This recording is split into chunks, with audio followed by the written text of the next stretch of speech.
Assalamu alaikum. Aleykümselam. Olmayınca. Allah size Mahmut bin nereden tamam. Olmadı. Allah'a şükür abi. Okullara Mahmut ne tamam. Ziyaret misin? Olmadı daha şükür. Ay bol ya nereden geçti? Gidip geliyorsun havalar soğuk mu orada? Havalar soğudu bayağı. Doğru. Ay bol ya Selim. Rahat soracaktım da işte tabii YouTube kanalımda canlı yayın geçecek olum ona bolmadı. Nun işin şartını unutum. Şu Instagram'da canlı yayın geçirip buna YouTube'a yükleyecek de sizin için bir problem olmasa. Nesit olsa. Vallahi. Onu da. Aleykümselam kaka cennetidir. Aleykümselam. İzleyicilerimizin soru geldi da birinci bilen sen Erasmus'dan gittin. Kısaca Erasmus'u nedik kazandın? Ondan sonra biraz detaylı VFS Global'a ne İrlanda varlık izan çıktı. Şu barada biraz kurun versen kim olmasan. Erasmus üniversitede aslında değişiyor da. Yani her üniversite hani ne elliysem bizimki şu an 65 puan ortalama bolanla Erasmus'a sınava girmene hakkı alan yani. Da. Her üniversitelerde 70'in üstünde istiyor. Üniversitede değişiyor. Doğru. Şunu yani genel ortalama puanı tutturduk. Neticeden sınavına girdik. İngilizce yazılı sınav oluyor. Yazılı sınavdan geçsen sözlü sınav oluyor. Examen oluyor yani. Türkçe ne böyle. Doğru. Ben İran'da kazandım. Son kaşamalı ne? Oradan burslu kazandım. Oradan mı stipendiyeli? Stipendiya aylık 300 euro. Yani berdeken aslında yetene oken. 300 euro. Daşından biraz kıymırlasan böyle işlenen. Doğru. O iş meselesine de sonra geleli. Yani birinci gün şimdi vizanı ne başvurdum. Ne çıktı, ne çırak günü çıktı. Şöyle saraydık zaten. Viza şunu başvurdum. Ne elliysem.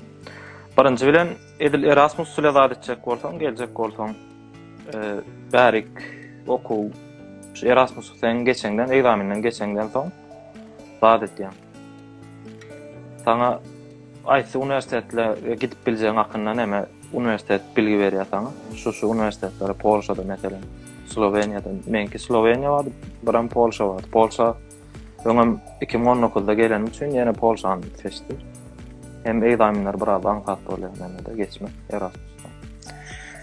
Ondan soň bärik şu oku sen mail gönderýän. Mail uratýan olur. Mail adresini üniversiteden. Şunu ýaly. Sizin okuwunda gelmek isleýän şu gerekli belgeleri, hani doldurması gereken belgeleri koýurmasyn isleýär. Olar sana belgeyi gönderýärler. Ondan soň emme belgeleri halletdikden soňra näme bolýar? Sen ol sen isleňe baglan isle şu okuw gelmezden 2 ay öňünden 3 ay öňünden viza randevusyny alyp goýsaň, bolýar, 1 ay öňünden alyp goýsaň bolýar. Ýöne şu wagt birazrak randewu almak kyn bolan üçin asy öňünden almak bolýar. Öňünden randewu alsaň. Doğru, burada atmelem goşen diýişiň ýaly. Köp adam aňyrdan iş üçin olsun, okuw üçin olsun çakyryp gelinçe garaşýar. Ortaça wagtda geleceğini bilse, asy öňünden randewu almasy bence daha mantıklı olabilir. Çünkü anca randewu alyp bilerler. Çünkü şu an bayağı problem, diğerler randewu almak problemi. Sen randewu sürecini näme geçti? Biraz sen kolay oldu herhalde. Onda bir bahset. Men randewu sürecim şunu ýalak boldy aslında. Men bu gedek randewu alamda aslında hiç ýyly randewu almadym men. Doğrusunu doğru etmek gerek olsa. Yani on ýaly etseň bilemek. Yani türekli on ýaly etdirmezler onu. Şans meselesi. Şans bilinki birazrak şans sorly. Şunu ýaly gittik içeriden bir zat sorajak diýdik biz şu Polşa hakynda. Polşa Erasmus bilen gitjek bolýardyk. Ondan soň içerik girdik. İçerik giremizden soň sırallyk, yani oçurallyk. Oçuralamyzdan soň 2 ýyl soraman göni biz dokumentler tawşyrdyk şo. Biraz şans yani Erasmus öğrenci olan tamam kendi hissettiğimedi. Doğru. Yani tamamen şans meselesi. Tamamen şans. Doğru. Yani ben bunu detaylı bir şekilde anlattım. Şu an arayüz değişiktir. VFS Global yana giryen, mesela Polonya, Rando'da giryen. Şu taydan uzun dönem seçeceksin. Mesela Erasmus olsa öğrenci, studenti bunu seçeceksin. Doğrudan mı çalışmış için? Çalışmayı seçeceksin. D tipi vizeyi seçeceksin. Uzun dönem seçeceksin. Haysi bunun müsait olsa da şovuna da alayan. Doğru değil mi? Doğru. Ne dokümentler gerek oldu? Nämeler soradı? İçerisinde näyle şo vardı bu üniversite? Ol okuwa gaýtsak bolýanlar bilen işlemäne gaýtsak bolýanlar, biram Erasmus'a gaýtsak bolýanlar birazjyk dokumentleri ütgeşirak bolup biler, ona umuman şo hemmesi meňleşirak bolýan emasda. Sen nüfus kaydı diýil ýa-da oňa ýaşaýan ýeriň hakynda spraka bolýardy. Haysi vilayetde yaşayan adam şu tayda kaydadıran olmalı. Şu tayda kaydın görkezmeli. Ondan ikamedin demesi, fotokopyası, pasportun fotokopyası, ondan sonra sicil kayıt değil ya da nemede. Adli sicil kayıt. Adli sicil kayıt. Onun E-Devlet'ten alıp bolýar. Öğrenci veli okuyanın hakkında spravka.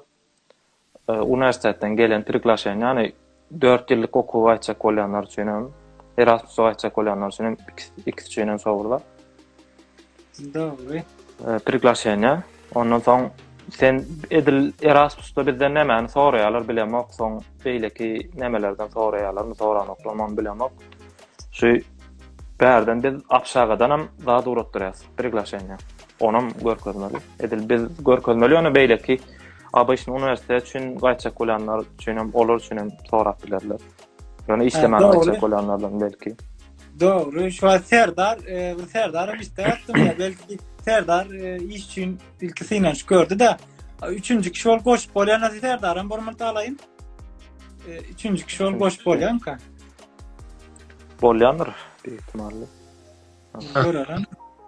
İstek yok diye Serdar terden iste. Serdar geldi. Yok geldi. Salon Serdar. Olmaya ben ama. Ama çıkırarlar. Diyeceğin rahat bir şey. Ay sağ olun. Olmaya ben ama. Ama çıkırarlar bu olacak dedim şu Selim doğru masraftan alayım dedim. Sizden bir boş verdiniz. Birazcık gördüm dinledim. Yani ben ama aşağı yukarı ait bilecek vaatlarım soruluyorlar. Devam ediyorum Selim. Kaptanla neyle başmalıyım olsa. Başka näil sorular nemede genelde. VFS Global'da süreç şunu ýalak bolýar. Bara vida tapşyrandan soň menki bir ay da geldi patladım. Yani käbirniki 20 da gelýär. Yani bir ay genelde bir ayda gelýär. Doğru. Bari olun mesaj atanlara olunken cevap verebilirler. Çünkü şu an önemli mevzular gitti diyelim. Hem de hoş geldiniz diyelim. Ortalama bir ay sürüyor. Doğrudan mesela sen pasportun nerede geliyor? Tokat'tan başvurdun. Ankara'ya başvurdun. Yani Ankara gidip geldin mi yoksa ya Ümide geldi mi? Şavara'da görünüyor. Senden soraýarlar şu näme başvurandan soň. Pasportun öýüňe mi gelsin, sen bärden aljakmy diýip soraýarlar. Sen kargo gelsin. Şunu anlamadım yani. Ekstra. Öýüňe gelecek diýse kargo bahasy var yani. Ek bahany ekläp bilersiz, boş bilersiz. Oradan şondan. Ummatsız bir zat däl, 50 lira mı? Şoňa bir zat. Ondan näme zat ýok. Doğru. Yani 400-500 lira çıkar bir olpaya çıkarandan 50 lira tarap öýüňe geler ýaladın. Baram vidaňam $99 ücreti var. No. 140 TL'den Wi-Fi'si alýar öýden ýalňyşmasam. 140 TL Wi-Fi'si alýar, 40 TL'den kargony öýüme gelsin diýsen, pasportun. Ve yani biraz boş veren çünkü euro, dolar, Türkiye'de gatyalan tam ikken not bile 40 euro. Hadi yanına. Sonra benden Fransızlar değil benden oradan. Niye doğru yani. VFS Global araç şirket yani bir bulun bilýän ýekece şirket başka hiç ýagdaýymyz ýok. Mecbur doğrudan. 14,5 euro aldy. Sigortany näýle aldyňyz? Öňünden aldyňyzmy ýa-da taýdan aldyňyzmy näýle boldy? Ona maraýa. Sigorta. Okuçular üçin eken bunlar nemeden okgar menen tapagat. Ýöne iş üçin birazrak käbirninkide neme dip bilýän beýençine 50 waýdyn. Meselem işçinim aňyrýan wifi'siň içinde öz içinde kesilýän sigortalar bar. O sigortalar nemesen o käme nemeden o garany esas bir neme dip duran nokta edecek bolýanmar. Okuwçylar üçin hiç nemeden oýdan Erasmus programy üçin Selim. Yok, on kendimden oklar. Yani okuwçy Erasmus nemek üçin belli sigorta şirketleri var. Şolar öyle esas şolar kabul etdi oğlum. Neme? VFS Global'ın Olam o yani sorumluluğunu ödalyan wifi'si Ha, içeriden onun için yani hem sigorta nemelerini kabul eden okýar bar. Ýoksa meselem İstanbul'da doğal meselem sigorta nemeler kesýänler. Bulary mene maksat beremo sigorta nemetjek bolsalar hani wifi'siň içinden kestirsinler. Bolmasa da hani derden nemessinler yani Polonya'dan. VFS Global'ın içinde biraz kımmadırak deyip bilýänler nemede. Genelde aslında nemed yani Google yani son paşapan hem ardanırak bolýar hem. Ha, doğru. Doğru. Bak şimdi sigortanı aldık. Umumlar sigorta. Yani içinde bir dağıtlar diýerler. Mesela madde Covid kapsamalı diye. O arada ne bileyim de ya da siz aldınız mı? Yok o biz yok onu almadık. Ben almadım. Şunga orada da ne? Hani şundan sonra yani Covid kapsasın mı diye sonra öyle. Zorunlu dälen bärik mecbur däl meselem. Onu nemet duran oklar hani testin olsa ya da hani baş kartın olup dursa onu almak bir zorunlu dälsin. Yani Doğru. Yani o tamamen ödüne bağlanat. Mesela Allah Covid geçiren ýagdaýynda kapsayan o tafko bolup biler. Bir de başka bir yerden duydum cenazeyi kapsayan da bir belli bir kısmı var eken. Yani, sigortada bağ tahammül. Sigorta onu karşılayabilir. O taraflarını iş sigortasında, güvenlik sigortasında, evlatlarda nemede yani. Taýda neme sorapdyr da Batyr Karahanow. Edilmeň olatlarda bilgim ýokdy. Polşada alýan aýlyklaryňyzy tamakarda goýup bilýänmi diýe. Tamam. Vida karta goýup bolarmy o puly? Aslında o karta yani olmaly. Ve bir daha da edin Batı. Polşada alan pullaryny BTC yani coinlara goýup bilersiz bar. Bak en mantıklı. Senin birinin pulunu uğranmakta berdi. Öne biri maslahat derdi. Binance borsasının diye globalına diye pulunu oklasan mesela Türkiye'den köp bankalardan mud oklap bolýar. Ona motaydak dolar urup bolýar. Şoň içine dolar urup ýene de o taýda bir bankdan hata başlaryp şo banky ödüňe çeken ýagdaýynda gatta az mukdarda kesinti bolýar diýär. Borsada kripto para ýurýan berde Türkiýede. Etdiler ha men şonu diýjekdim. Meselem diýil bärniňde meselem allyň nira uğuracak mesela Türk lirasına mı uğuracak? Yani gatta az nemede summada bir neme çıkarıyor yani çıktayıcın öyle meselem diye Türkiye'den bärik nemetmek için ya bärden Türkiye'ye öýürmek için vaýsyl yani edilmeni özüm şonu yani da bulam alya yani diyen çara neme çıktayıcın alya bragram olsa alya ama şimdi yani coin ya da bu nemelerle nemetsen görünmüyor. Böyle. Ama bir de miktar önemli. Mesela milyon dolarla baktığınızda neredeyse hiçbir kesinti olarak göre onun için bir aktif hesabın olması gerek. İşte bu burada hiç problemi olup biler. Bram neyme geçen de bir video gördüm. Neyme diye. Polşa'da diye. Ruski bilsen diye. Neyme diye. Kösenmeyen. Kösenmeyen. Orta söylen hiç şeyle alakası yok. Hiç nemesi yoktur. Aydeyin bunun. Ruski bilyen deyip men kösenmen deyip düşünmesin. Yani birleşler. Dostlar. Yani men hiç kavat gelmedim yani yerli halkın Orta uğurlaştığını, Ruski uğurlaştığını. Yerli halkın ýalak görüp bile o garry 70-80 ýaşyna bolanlar olaram düşün ya. Yani gürleşip bilen oklar. Onun ýalar bilen bir iş salyşyp demek durlan oklar. Etapy ýaşly olurum.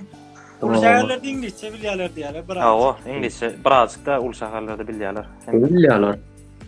Yani Warşawada da ingilisçe bilýärler hem. Bilýärler mence. Doğru. Neme yani sigortany aýtdyk. Sigortany ertdiň suratyny gerek bolsa içinde düşüp bolýar. Töledin, dokumentlerini töledin. İçerik yerinde ne mesela kâr merak ediyor kâr mesela çok öteş geçiriyor mi? Ne dille gürleşmeli ya da ne içerik girmeliler. Şu arada ne aytıp bilecek hattına da. VPS global mı? Ha VPS global. İçinde Yani Türkler merak oturuyor. Ta bir sana onyalı Türkçe gurlaşan içinde dokumentlerini veriyor. Dektik oldu. Ha, buram ne mənim? Atsta adam isläp bilýär, atslaryň türkçesini. Geçen menden istedi şonu. Ol isleýän dokumentler şu VPS globala girsen taýam otada çykýar. Doğru yani. Şeyinden söyleyeyim. İsläp bilecek tatlarının bar ne gitmeler gerek olsa yine koyayım maktat. o. Bilýän bir trofen bilýän urutsa maktat. İlk şorayda. Eyvallah, deme. Başka nemeler var genç? Başka bilecek yani illeştirme için in go olacak tatlar. Men yorumlara bir seret gördüm ka var. Nämen soraýarlar, okuw üçin gelsem işleme üçin ekstradan vize gerekmi ya da şu işläp hem okuwmy hem nämäni geçinip bilermi diýip bad etdiler. O geçinip bolýar. Bilýär. Men pikirimse geçinip bolýar. Geçin ýalda Pelin. Geçin. Geçin ýalda. Güzel. Hem kişiler ilk yaptılar, ona tur bir işletem yani pul için gelen olsam kadın artık meçhul. Galan hem name mesela koşma çay tıkılacaklar diye. Başka näme aýtdylar? Soru başka yorumlandı. Ben de ördüm. Oňra biz nämetsek. Başka şunu aýtjak, iş üçin gaýdýanlar bolsun, demeler bolsun. Şirketlere kendim etmesinler. Meselem diýeli, özüm gaýtmakam, meselem prosto bir baha almak üçin bir tane şirkete jan etdim. Baha näçe diýär, 1800, baha näçe $2000. Onu şöyle hasaplayan. Bu bahany, hani bir çykdaýjyň badyr da bunça baha aýdýarsyň dogry dälmi? Mesela çıktaycının 3'e mi köpeltiyorlar, mükemmel köpeltiyorlar düşünmedim. Onca çıktaycı, diyecek olan şey onca çıktaycı. Hani ölleri birader ılgasa, hani kendi adam yok gara. Senin videolarında ayıp geçipsin, birader ne mesela şu videoları görseler, güllyalı ölleri edip bilecek zatlar. Şu ilaçlar çekin yerler, mesela öldürmeden bir yemedik görmedik dağında da çekin yer da nerede edip oladı. Bunu ankatlaştırma için şunu videolar çekeyim ya başka da çeken olanlar var. Yani diyecekler şirketleri öldürmeden anlatma. Ya bu şirketler. Ne canım yani mesela. Ben şöyle ben şuna hani dip bilen hani edenler doğru dip bilen meselem diyelim. Çıktayısı bu. %20% koyacak men hani iş şirketimin işimin nemesi için hani Allah saklar için koyacak. Şöyle burada %% demeden de 30% çıktaycı, 70% girdeci.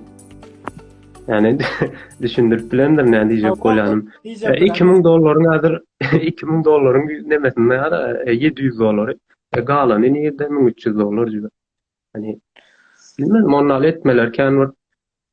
Ya aslında doğru hatta ona şu istek var da şu Porsche Avrupa devletlerinde şondan etdiler olur. Millet mecburi alan için olaran bilip şondan peýda alan ya diýenler. Ya hoca mecbur diýerler, näme diýsem ederler diýerler de hakikaten çıkalygy yok. Yani mesela Türkiye'de esasy türkmenler edýär. Öz vatandaşlar adam kur 13-14'de vardı indi. 13-14 mesela 8-7 bilen tölemek o pul başka bady neyse diýmek. Indi 13-14'de vardı o den pulunu aýlarsın ve köpüsü men garanti berýän için şey diýerlermişin. Men özüme biňe torak gördüm garanti berýän. Garanti beremezsin ki. Olar reddiler yapabileceğin iş. Konsulluk verer garantini var. Garantiyanı var şu an izleyiciler ayda hem video oyunda da sen pulun elinden alınca garanti verenler. Pulun elinden alından son sen onu elinden yapıyor. Artık başka edilecek iş sağladın. Ya kanun oyuncu da insan pazarlığına giriyor. Bu işe kanun oyuncu yapamazlar bir de şirketler. Başka türlü yapamazlar. Ya doğru mı? Bir peydan görürsün. Hatta kâru iyileştiler. Men torumda sıkıntı yok diye. 500-300 verecek problem ederler. Düzeltip verdin. Ama dişini değerli $2000, $1000. Onun üstüne biletine möldün al. Kötü bak. Durmunt men garyatyn malyn girjedir. Aleykümselam Mücahit.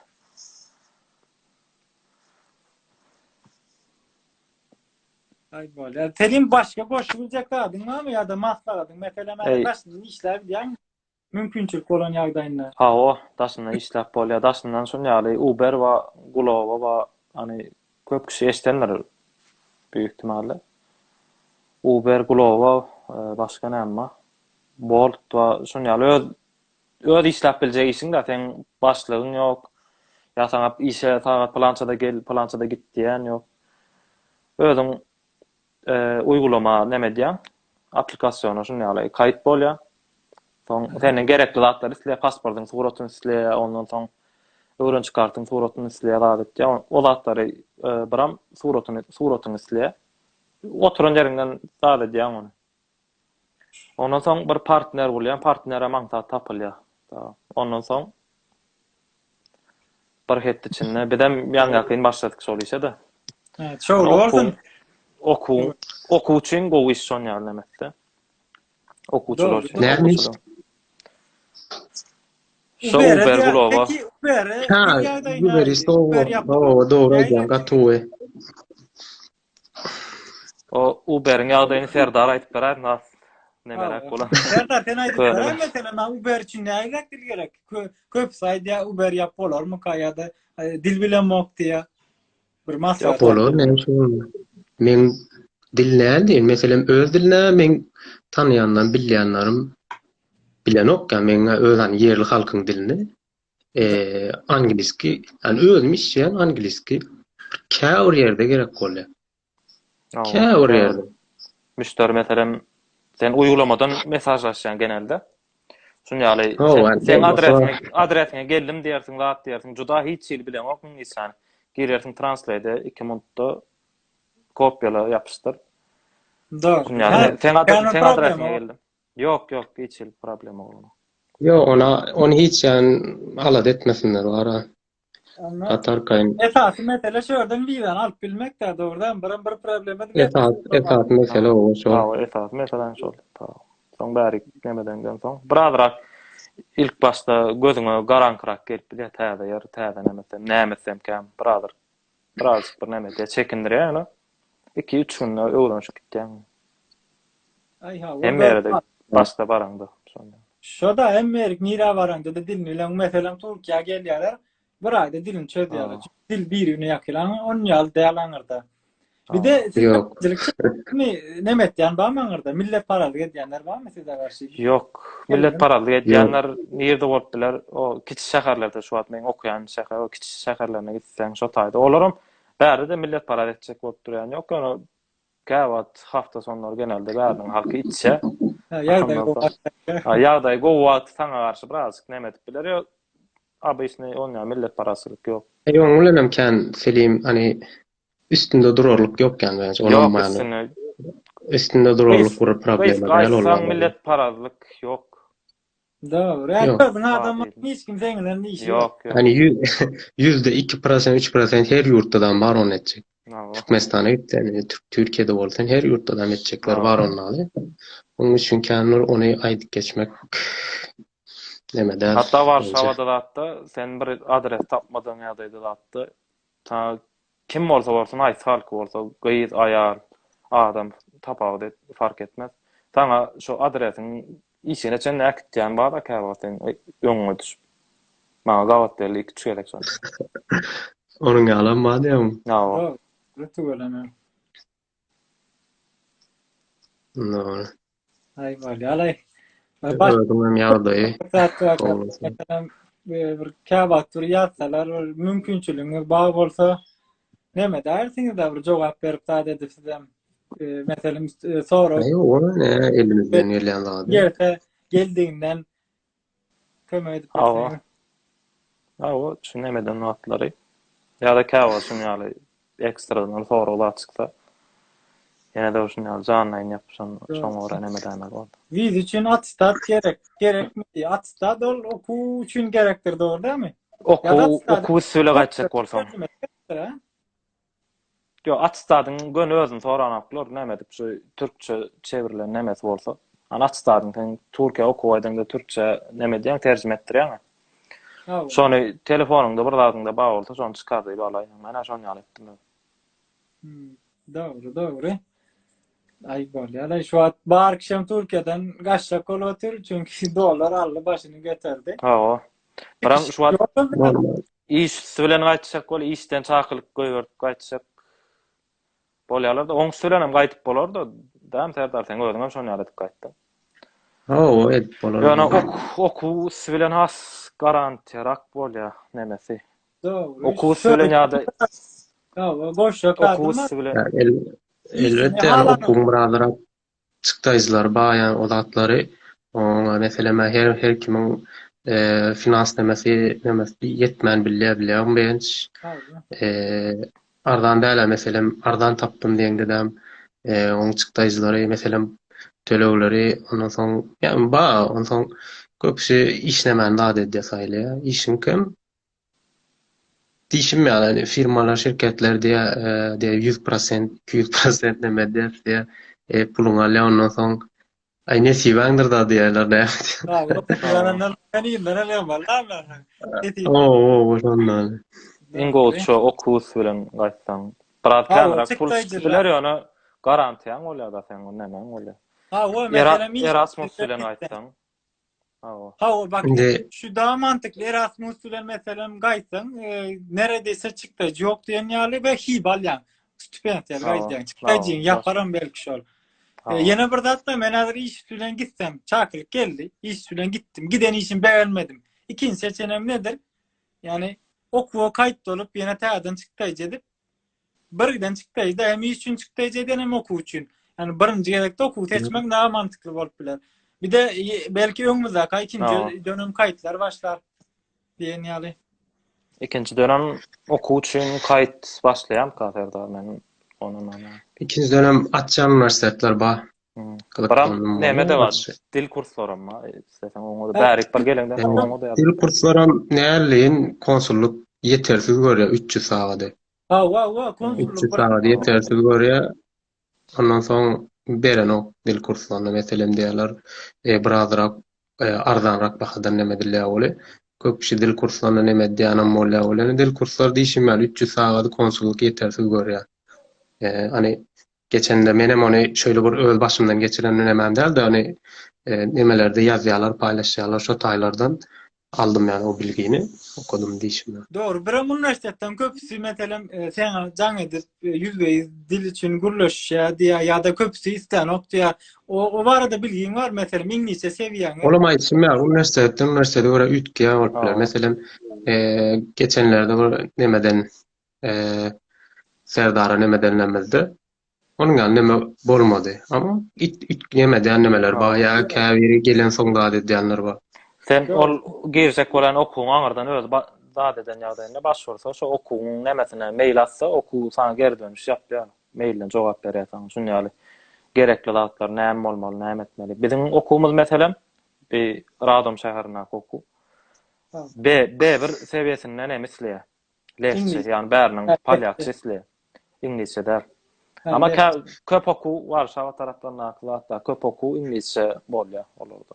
Ama sizinki nemedir Selim? Yani program daşında gelenlerdir de orada. Mesela sizlerin programla geldiňiz. Biz program daşyndan tak 4 ýyllyk lisans ile geljek bolsa B1 seviyesine İngilizce der, lehçe, palyatlyň özüni isle. Doğru.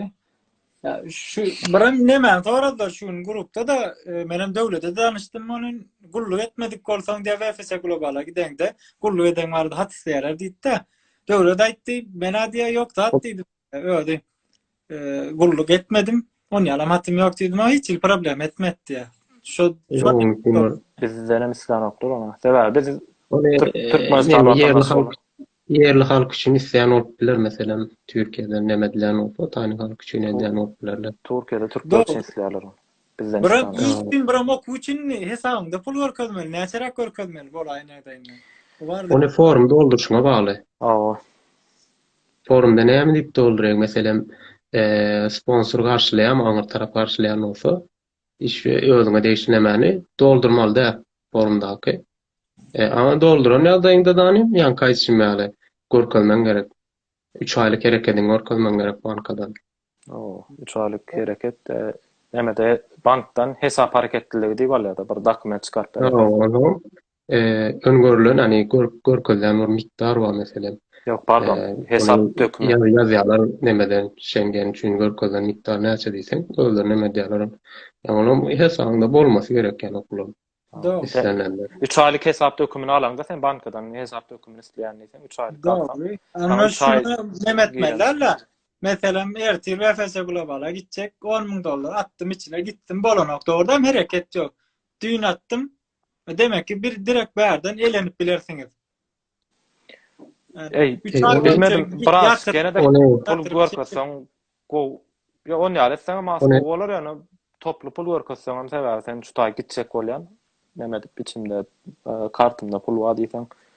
Biraz peýdasy bolup bilemem kimse bilemok gene de. Doğru. yani yok manutayda men düşünjäme göre şunun ýaly burada 3 aylap menazer ayda normal geçinýän durumum näçe? 2000 TL mi aylyk 3000 TL mi? Men onuň artykmagyny hereket görkezmek üçin hökmany suratda giriş çykyş etdiremem. Men pul üçin nemeden hesapdan bilýärmi? O taýda sen islenenden bir miktar görkezsen ýeterlidir mence ara. Doğru. Yo ben Yani mesela çok kişi insan net avaştırıyor onun alanına 3 ay 2 ay hareket boş insan konunun alanına pul atılıptır birazcık o problem var bilmez mi? Ya da şöyle 3 ay boyunca Bilmedim. yani pul duran olsa hareketli pul olsa az olup bilir sağlam olup bilir. Yani işin garanti almak o da. Mesela Olup sonra bilir. masada şunu alıp çık yanına akitmen has olup bilir. O da bolup biler abi aslında. Yani tak sen pul görkezmesini isleýän bolsa gön şoň ýatyrsaň bolup biler. Biram şunu ýaly soraýarlar. Näçe pul görkezmeli kartda diýip. Men VFS Globalyň iş sitesinde zadyna hiç on ýalady gawat gelmedim. Görmedim. Sen gördüňmi Serdar? Bani Schengen üçin gereken görkezmesi öňörlen miktar bitmemesi Türkçe nemede ýazsan çykaryp berýär. Orta çağın mesela asker ücreti kadardır muhtemelen mesela asker ücreti 650 euro mu aylık?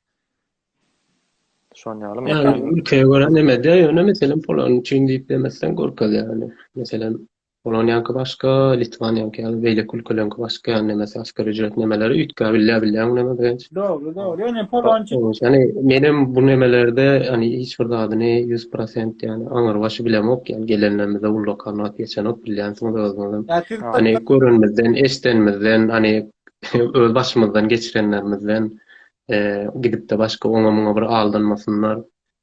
Bilenmezden aydalı ýasylýar ama belki işine yarar. Näme diýerler şu asker ücret 650 euro diýdiň ha köp kişi düşünýär 650 euro otady men çykdaýjam kan bolar zat diýen onu bäriniň luboy bir işine işleten asker ücret alan oksan asker ücretiň üstüne alýan sen. Haýsy işine işleten işle. O doğru o da.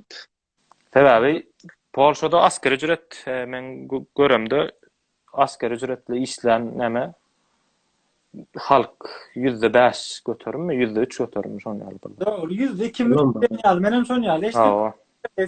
Onun Asker ücreti sen kellesine takmasınlar näme asker ücretli işler asker ücretini üstüne alýarlar.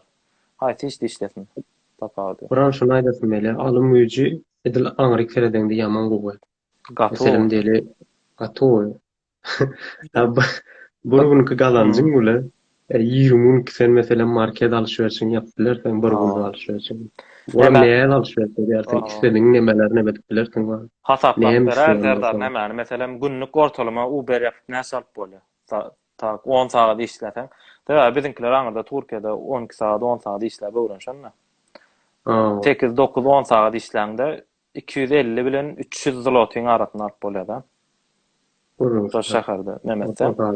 Ondan şopulun 100 zlotyna biz düýün mesela alışveriş yapdyk Biedronkodan marketden nämeti alışveriş yapanda şunu ýa hasaplap bereň. 100 zlota bir tane ýa zincir market şop. O iňardan nämeti. İňardan marketlerinden biri bolýar da. Bir tane 1 litrlik ýağ aldyk 100 zlota. 30 ýumurtka, 3-4 sany çörek. Ondan soň 2 sany towuk aňyrda bolýar nämeli. 2 sany towuk aldyk. Ondan soň 2 litrlik sok, suw, başga näme. Ondan soň bal gadarlyk kartoşka, soğan. Umuman market alışverişine Umuman gittiren hemen hemen alıp bolýar da kemme zadymyzy alal diýende biz 3 oğlun okala, 3 ol alamyzda. Genelde şu 100 zloty, 110 zlotylyk zat alýar. Hemme zadymyzy bu torunna täzeden sonra hemme zat aljak boldy. Ya pul hümmetti da olan pul hümmetti Awa. orada orada. Ben Awa. günlük 10-12 saat işläp gazanan pulum bilen şoň 3de 1 bilen yani kän adap bolýar da. Bir hepdelik. Ay bolya gatro. Peki dolar ya da ne? Ratayda da galayıp düşüp durur mu ya? Yok. Arada biraz gally menem gen gördüm 4.20'lere adatlara çıktı. Ýöne şu wagt ýene düşdü 4.06. O şeyden dolayı Korkuyorlar. Amerika faiz kararına gidebilirdi. FED toplantısında 0.5 faiz, 25 faiz kaldırıp Yöne FED toplantısı bir sonraki 6 ay koydu. Amerika faiz ve 0 faiz bilen yürüye kaldıran ýagdaýynda doların değer daha yükseldiği için o tadı korkudan dolayı belki dünya eklerine globalda yükseldi çünkü. Yok ol nemede biradırak gally şu wagt düşüp başladı düşüşde. Sebebi Polşada bärde dollaryň kän galjany düşünemokmy. Sebebi 2019'da da bärik men gelemde dollar 3.90'ly da. Doğru. Ediler Bu mi? gerek bu gerek gelemde de 3.90'larda soň birazcık 4'ün üstüne çykdy ýöne. Polşa 8-9 ýyldan bäri parasy ne değer kazanýar ne değer kaybediyor. Ne dollar ne medya kymmatly ne arzanly. Şoğurduran yerine doğru. Çünkü etcek. Bak asgari ücret yükseliyor. İnna alyan aylın ulolya. Yönü dolar şodurşuna dur. Dur hava. Ay yogatro tuğlama. Yani gidecekler, işleyecekler. Çünkü şu dağıtlar gidenle bilgiseler ona. Awa. Yani öyle mi? Okey. Elemaç doğru. Nemede iç kızıp bilerler başta gelenler. Çünkü ne için dilin bilen o birazcık tamamen yabancı. Yani her kim mesela belli kişiler olup bir öýe çyksalar da onu Google ya. Onu iç sınıfsat boranok. Yani başta iç kızıncarak bolup biler. Yani Türkiye'den gün bärik gelýär tamamen başka neme. Yani bäriniň hem özüne gerek bir ortamy zady ba. Google içine öwrenşden dilini bilsen asam nemesi. Google bilersen üçin. Peki. Doğru. Dilini bilsen az o işlerde işler. Hem az o işlerde işläp bilersin dilini. Onu iyileştirip Türkiye'de 10 ýyldyr seçeneğimiz yok da şimdi dilini bilýärsen men şol işlerde işläň diýip bolan. Yani bärde dilini bilsen az o işlere başvurup nemet biler. Yani iş nemeti imkany kän bärde şunu ýalyň. 10.000 nemetine Uber'de gabat deldim. Baram saatte da bolup bilýär. 10.000 güjüni pişigini zadyna teredip ya gezdirip sadece son ýalan pul galanýanlar var. Doğru. Ay gara gıyımlı. İş, imkan. Awa. Ya son Var ýalan da. var hakykat. Rahmet diyem son kere. Awa. Doğru. Tuğlama gatro. Verilecek başka maslahatlar var mı? Mesela ya da hakikaten çağır yani. Anarif. Bärden git Türkiye'den ya da dünyanın ilek yerlerinden gelecek adamları maslahatınız ne midir? Ey şu an Türkiye'de dolar galdyny orany maksady niýeti pul kazanmak bolsa o bärik nemet. Yani bilemem. Aslında gelmesi daha mantıklı. Ben son ýaly düşünýän özüm. Ay. Hava. Gelmeler doğru. Vizalarını alıp gelip.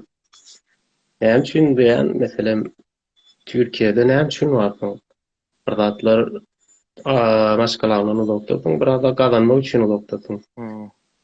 Uzakda bolduňa görä gazanjyň hem gowy bolsun, ýani nemet isleýän bolsun. Madem daşary ýurtdasyň.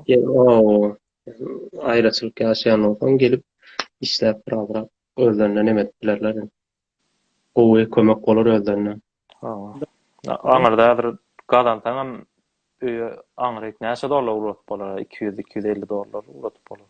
Ay şudan Türkiye'de dolar ayıracağım Anırda bir 600 dolar belki ayıp bolar diyen yerler son kâli. Türkiye'de bir yıl işleyeceksin Anırda 6 ay işlerini o ya da Türkiye'de 2 yıl işleyeceksin Anırda bir yıl işleyeceksin bu diyen yerler.